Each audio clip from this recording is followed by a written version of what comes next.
다니엘 8장 15절로 27절까지의 말씀,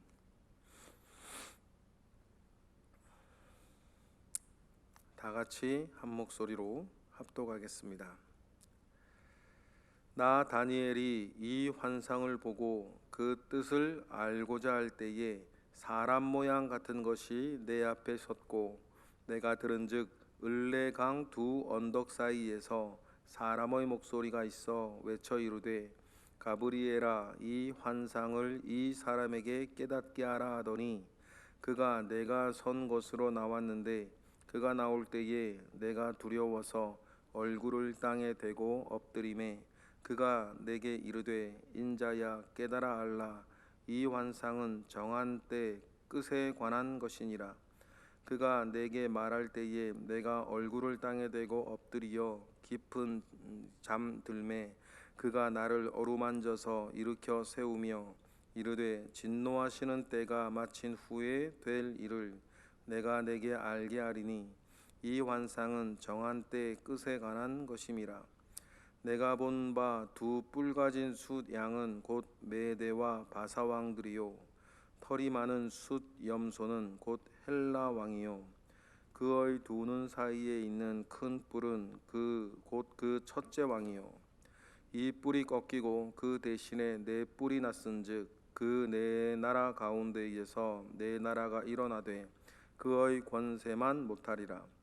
이 네 나라 마지막 때에 반역자들이 가득할 즈음에 한 왕이 일어나리니, 그 얼굴은 뻔뻔하며 속임수에 능하며 그 권세가 강할 것이나 자기의 힘으로 말미암는 것이 아니며, 그가 장차 놀랍게 파괴 행위를 하고 자의로 행하며 형통하며 강한 자들과 거룩한 백성을 멸하리라. 그가 꾀를 베풀어 제 손으로 속임수를 행하고 마음에 스스로 큰 채하며, 또 평화로운 때에 많은 무리를 멸하며 또 스스로 서서 만왕의 왕을 대적할 것이나, 그가 사람의 손으로 말미암지 아니하고 깨지리라. 이미 말한 바 주 야에 대한 환상은 확실하니 너는 그 환상을 간직하라. 이는 여러 날 후의 일임이니라 하더라. 이에 나 다니엘이 지쳐서 여러 날 앓다가 일어나서 왕의 일을 보았느니라. 내가 그 환상으로 말미암아 놀랐고 그 뜻을 깨닫는 사람도 없었느니라. 아멘. 다니엘의 이러한 환상은 벨사살 왕 때의 일이라 우리가 이렇게 시작할 때 보았습니다.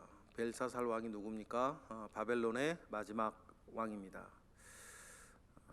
세계사에는 나보니두스가 벨사살 왕이라고 되어 있고 마지막 왕이라고 되어 있고, 벨사살이라는 왕은 잘 등장하지 아니하여서 성경에만 존재하는 허구의 왕이란 이야기가 최근까지도 신학계를 주름잡고 있었는데, 고고학이 발전하면서 나보니두스가 종교 문제로 달신을 섬기고자 하는 자기 종교 문제로 바벨론 신을 버리고 달신을 섬기기 위해서 낙향하였고, 이름만 나보니두스였고 이름만 나보니두스가 왕으로 있었고 실제적으로는 벨사살이 왕으로 다스리고 있었다는 것이 고고학적으로 밝혀졌으니 성경이 옳았다라고 하는 것이 또 증명됐던 중요한 사건 중에 하나였죠. 그때였으니 이제 지금 일어나고 있는 요 일들은 다니엘을 기준으로 보면 350년 뒤의 일입니다. 오늘 뭐 헬라 제국이 일어나고 알렉산더가 죽고 네 개 나라가 쪼개어진 뒤에 또 작은 뿔이 하나 나서 이런저런 일들이 있었다는 이야기들이 AD BC 168년부터 164년, 오늘 우리 본문은 또 163년까지 있었던 일들을 이야기하니 다니엘을 기준으로 보면 350년 뒤의 일이고, 묵시문학이 기록되어져 있는 그 전성기들을 놓고 보면 당대의 일들을 기록한 것입니다. 그러니까 다니엘의 무대 배경과 기록 무대 배경은 좀 다를 수 있겠죠. 환상을 다 보았습니다. 다니엘이 그 환상을 보고 우리 읽었던 15절에도 그 뜻을 알고자 하는 거죠. 그러냐면 그 당시의 다니엘을 한번 생각해 보겠습니다. 정말 지혜와 총명이 있었죠. 듣지도 못한 꿈을 해몽할 정도였고, 물론 하나님 주신 은혜와 총명 속에 있었던 일입니다. 글자를 쓰는 큰 손, 그 손의 어떤 글씨도 해석하고 놀라지 않고, 바벨론이 망할 것과 메대 바사가 쓸 것을 다니엘은 이미 알고 있는, 많은 부분에서 통찰을 이미 가지고 있었던 사람이었는데, 우리가 읽었던 이 다니엘 8장 중심의 7장 8장의 환상을 보고도 다니엘은 그 뜻을 잘 알기가 어려웠습니다. 그래서 그 뜻을 알려고 애를 쓰는데, 그때 이제 거룩한 자 두 존재가 다니엘이 을레강변 정확히 어딘지 잘 모릅니다. 을레강변에 서서 이렇게 있을 때 이 사람에게 이 환상을 깨닫게 하라는 큰 음성이 나죠. 우리 16절 우리 읽어보겠습니다. 시작. 내가 들은즉 을레강변 두 언덕 사이에서 사람의 목소리가 있어 외쳐 이르되 가브리엘아 이 환상을 이 사람에게 깨닫게 하라 하더니 라고 합니다. 사람 모양 같다 그랬고 15절에는 16절에는 그 사람 같은 모양을 가브리엘이라고 얘기를 하는데, 구약 성경에서 하나님의 천사의 이름을 딱 직시한 것은 여기가 유일합니다. 미가엘이 좀 뒤에 나오는데 다니엘 가브리엘의 이름이 처음 등장하고 구약에서는 유일하게 등장하죠. 그리고 이제 우리 마태복음으로 넘어가면 여러 가지 일을 해요. 구약에서는 하나님의 사람, 거룩한 자, 하나님의 사자 이렇게만 나왔었는데, 그 하나님의 천사 이름이 가브리엘이다라고 하는 이야기를 다니엘이 여기서 처음 밝히고, 구약 성경에서는 가브리엘이라고 하는 이름이 이 본문에 처음 나옵니다. 가브리엘은 참 중요한 역할들을 향후 하나님의 사람 속에 메신저로서의 역할을 참 많이 했던 존재로 우리 잘 알고 있습니다. 하나님은 강하시다, 강하신 하나님 가브리엘이라고 하면 그런 뜻이 되겠습니다. 좀 더 이제 뻗어가면 하나님은 나의 영웅 이런 뜻도 됩니다. 그런데 우리가 가브리엘을 생각하면 언제나 하나님의 메신저로서 하나님의 귀한 뜻들을 사람들에게 전하여 주었던 하나님의 천사라고 우리는 알고 있습니다. 17절에 보니까 그가 다니엘의 승고까지 옵니다. 그리고 이 모든 환상을 보여준 이유를 먼저 말해요. 17절입니다. 17절 읽어보겠습니다. 시작. 그가 내가 선 곳으로 나왔는데 그가 나올 때에 내가 두려워서 얼굴을 땅에 대고 엎드리매 그가 내게 이르되 인자야 깨달아 알라 이 환상은 정한 때 끝에 관한 것이니라. 끝에 관한 것이다 라고 말을 합니다. 그러니까 지금 다니엘의 입장에서 보면 이 모든 환상, 이 모든 일들이 끝에 관한 것이다. 이 끝에 관한 것이라고 했을 때 두 가지 의미가 있겠습니다. 여러분, 하나님의 말씀을 읽을 때에 우리가 보통은 두 가지, 크게 보면 세 가지를 염두에 두고 읽어야 될 필요가 있는데, 첫 번째는 이 사건이 일어나고 있는 사람에 대한, 그 시대에 대한 이야기, 그 시대를 중심으로 끝이 있을 것이고, 이것을 기록하는 때와 관련된 끝이 있을 것이고, 그리고 종말과 관련된 끝이 있습니다. 늘 성경은 그렇게 하고 하나님 그렇게 하셨죠. 그래서 우리가 이렇게 이해하시면 됩니다. 그 당시 거기서는 어떤 의미였는가, 그리고 오늘 우리에게는 어떤 의미인가, 그리고 앞으로 세상의 종말의 때와 관련되어져서는 어떤 의미인가. 하나님은 언제나 한 가지 사건으로 당시에 말씀하시고 우리의 말씀하시고 미래에도 말씀하시는, 하나님을 그렇게 역사를 해 오셨던 거죠. 그러니 이 성경이 가지고 있는, 성경이 기본적으로 가지고 있는 세 가지 의미, 당시엔 이것은 어떤 의미였는가를 알아야 오늘 우리에게는 어떤 의미인가를 왜곡하지 아니하고 우리가 볼 수 있고, 오늘 우리에게는 어떤 의미인가를 바라보면서 앞으로 어떻게 성취되어질 것인가를 바라보며 우리가 어떻게 살아가야 할 것인지를 말씀에서 붙잡게 있는 것이죠. 그러니 끝에 관한 것이다 라고 했을 때 이 말씀 위에 다니엘은 세상의 종말에서부터 이 암울한 시대까지 이 끝에 관한 것이라는 것을 다니엘은 깨달았을 것입니다. 그리고는 다니엘의 입장 가운데에서 이 일들이 어떻게 일어날 것에 대해서 이야기를 설명을 하나하나 해주죠. 여태까지 우리가 읽었던 것입니다. 20절에도 보니까 숫양은 메대와 바사의 왕들이다. 그리고 21절, 그래 강하여서 숫양을 삼켰던 그 숫양은 헬라의 왕들이다. 그리고 그 두 눈 사이에 있는 큰 뿔은 그 첫째 왕이다. 알렉산더 정도를 말하겠죠. 그리고 알렉산더가 33세에 암살됐다는 얘기도 있는데 보통 정로는 복통으로 열병으로 죽었다 뭐 이렇게 이해를 하죠. 33세의 나이에 갑자기 알렉산더가 죽어서 나라가 네 조각이 나지 않습니까? 그래서 22절에 네 뿔이 났다라고 하는 것은 그 네 나라가 난 것이다, 쪼개어진다, 이렇게 그 해석을 해줍니다. 그런데 그 네 나라 가운데에 셀루쿠스라고 하는 나라가 있었는데 거기에서 우리가 늘 얘기를 했죠. 안티오코스 에피파네스, 안티오코스 4세라고 하는 아주 모략에 능한 한 사람이 나오는데 그의 특징들이 23, 24절에 쭉 나오죠.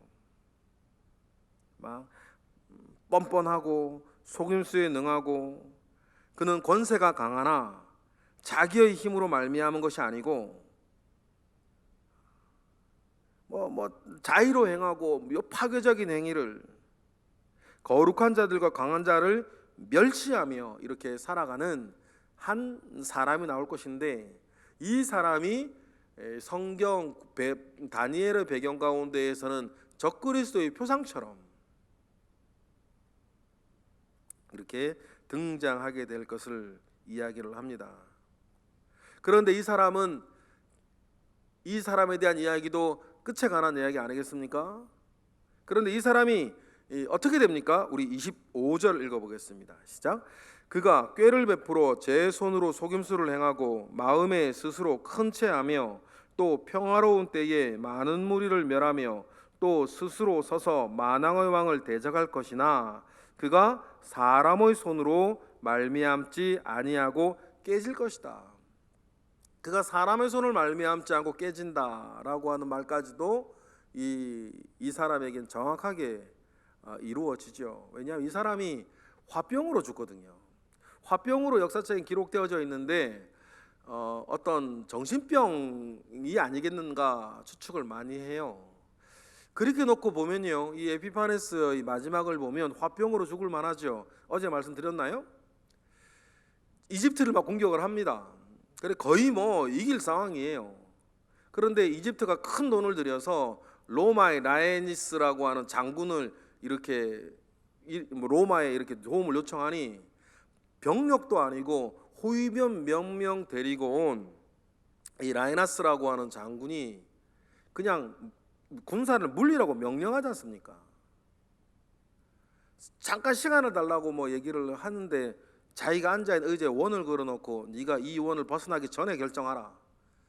로마를 평소에도 너무나 무서워했던 이 에피파네스는 아무것도 얻지 못하고 그 자리에 로마 군인 한 사람이 겁이 나서 군대를 물려버렸어요. 이 치욕적인 어떤 그 에피파네스를 따르던 안티오코스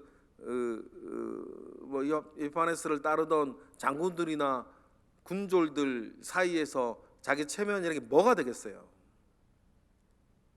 그래도 이 일이 주전 164년의 일이었는데 163절에 뭐가 일어나요?